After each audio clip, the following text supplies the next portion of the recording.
लहानपणापासून कुस्ती माझी सगळीत पहिलं शिवाजी स्टेडियमला झाली की मी पहिल्या दर्शनाला येत होतो आणि आज महाराष्ट्र केसरी गदा घेऊन पहिलं इथं झालेलो आहे.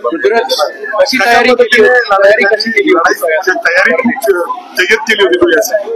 हो नक्की भरपूरच वडिलांनी खूप तयारी करून घेतलेली. चुलते असतील मित्र असतील सगळे वस्तात मित्र असतील सगळ्यांनी भरपूर तयारी होती. तयारी मेहनत खूप झाली होती आणि त्याचा रिझल्ट सगळ्यांचा. आज या सगळ्या मित्रांना म्हणजे अर्थात सगळे तुझ्या तालमीतले लोक आहेत मुलं आहेत म्हणले तुझ्या सोबत सराव केलेला आहे. काय भावना आहेत तुझ्या त्यांना भेटल्यानंतर अक्षरशः तुला खांद्यावर घेतलं त्यांनी?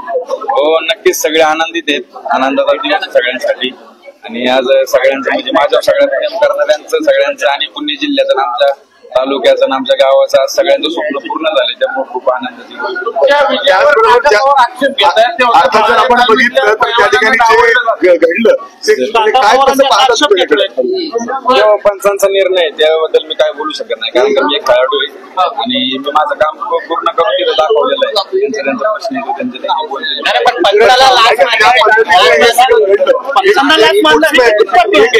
काय वाटतं सगळ्यांनी बघितलेलं होतं योग्य नाहीये त्यांनी कारवाई केली असेल याच्याबद्दल. या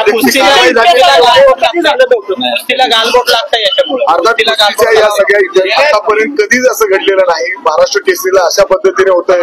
अनेक मान्यवर तिथे उपस्थित होते. आता काय सगळ्यांसाठी पंचांचा निर्णय अंतिम असतो कारण का माझ्या संघ पण मागच्या वर्षी असं झालं होतं पण मी असं कधी बोललो पण नाही कुणाला बाईट पण नव्हती दिली की माझ्या संघ असं झाले आणि मागच्या आमचा पराजय आम्ही करून परत या पुढच्या वर्षी मी तयारी करून सगळ्यांना दाखवून दिले की मेहनतीने काय करू. याच्यापुढे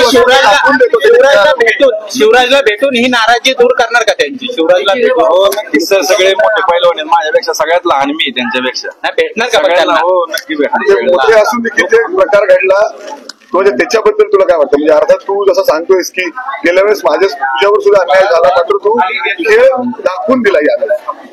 नक्कीच सर आणि आता एक खेळाडू संघ होतात एखादी हार एखादी जीत असते फक्त संयम नसतो थोडा तुम्ही. पुढची वाटचाल कशी असणार आहे?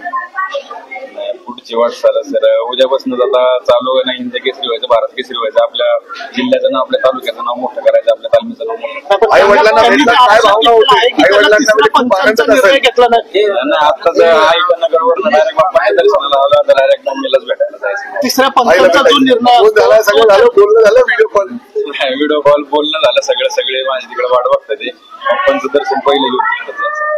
बरं वाटलं होतं का महाराष्ट्र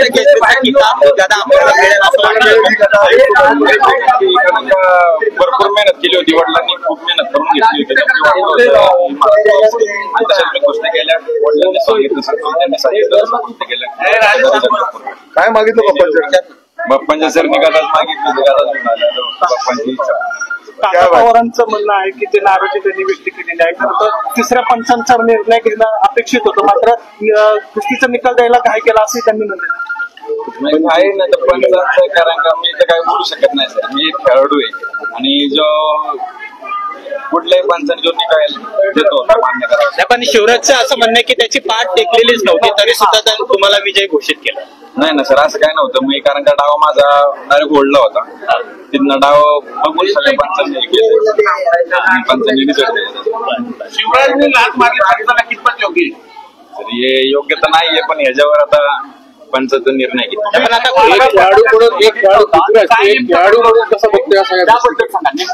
नाही सर मी माझी कुस्ती करून माझ्या पंचांनी मला माझा रिझल्ट देऊन रेफरीन रिझल्ट देऊन मी कारण का पुढच्या गोष्टीची तयारी करायला गेलो मला तिथलं झालेलं काय त्याबद्दल काय कारवाई झाली निलंबनाची 3 वर्षाची तरी काय कमी व्हावी शिक्षा आहे की बरोबर आहे नेमकं काय?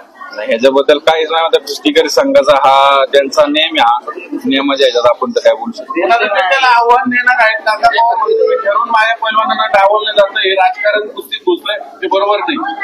ह्याच्याबद्दल काय मला माहिती नाही काय. आता कुणाला भेटणार आहे? राजकारणी मुख्यमंत्री आहेत उपमुख्यमंत्री आहेत कुटुंबाला भेटणार आहे कुणी बोलवलंय? नक्की आता पहिलं तर आईलाच भेटायचंय नंतर पुढं या सगळ्या प्रकरणात राजकारण केलं जातं असं वाटतं तुम्हाला? असं काय नाही सर राजकारण तसं मग मागच्या वेळेस माझ्या पण झालं तर मी पण असंच म्हणलो पाहिजे नव्हतं की 1 पॉईंट तुम्ही 7 सेकंदात कसा काय देऊ शकता. मी पराजय स्वीकारला कारण का त्यांनी पण स्वीकारला पाहिजे शिवराजनी पण स्वीकारला पाहिजे. तुमचं काय बोलणं झालं शिवराजसोबत? नाही बोलणार त्याला काही नक्की माझ्यापेक्षा मोठे पैलवान आहेत त्यांचा आशीर्वाद घेणार सगळ्यांचा आशीर्वाद घेणार सगळ्यांना भेटणार कारण का माझ्यापेक्षा मोठे पैलवान आहेत सगळे. चालेल थँक्यू. आमची व्हिडिओ बातमी आवडल्यास लाईक, शेअर आणि समांतर चॅनलला सबस्क्राईब करायला विसरू नका.